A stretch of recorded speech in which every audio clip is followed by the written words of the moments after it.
ঠাকুর মশাই বলেছিলেন যে স্যারজি সুস্থ হয়ে গেলে ওনাকে নিয়ে একবার মন্দিরে যেতে। আমার তো আর যাওয়া হবে না, তুমি একবার স্যারজিকে নিয়ে যেও। কারণ আমার বিশ্বাস বাবা ভোলানাথের আশীর্বাদ পেলে স্যারজির আর কোনো বিপদ হবে না। সবই বুঝলাম রোশনাই, কিন্তু তোমার কি হবে এখন? তোমাকে এইভাবে একলা ফেলে তো আমার পক্ষে যাওয়াটা সম্ভব নয়।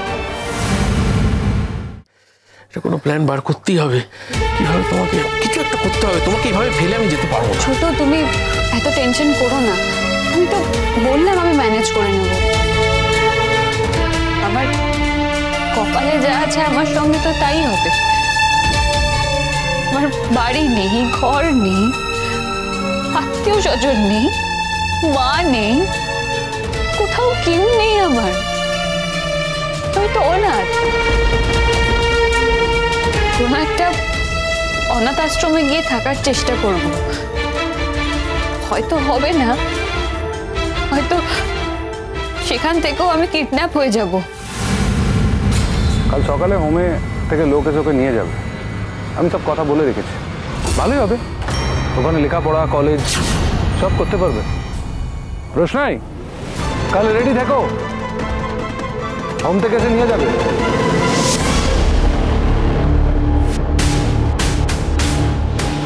কে কিডন্যাপ করবে তোমাকে? ওই রাজেশ?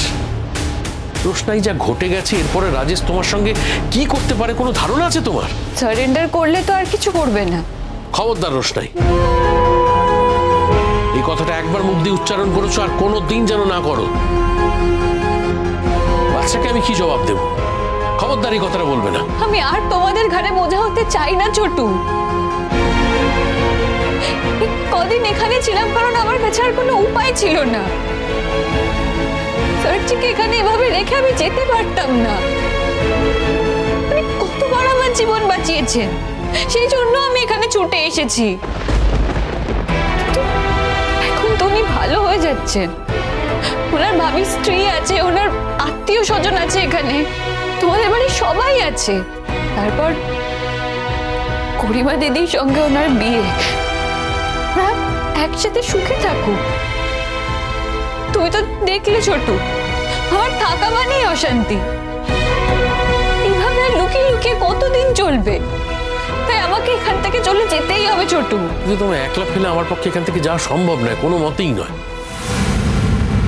ছোট, রাজা আসছে, মাছটা পড়ে নাও।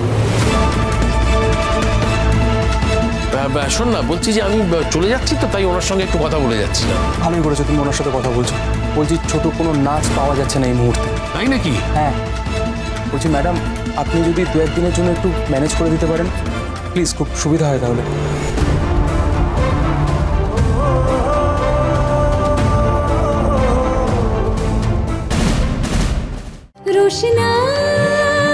রোশনাই সোম থেকে রবি প্রতিদিন রাত 8:30টায় স্টার জলসায় ও ডিজনি প্লাস হটস্টারে।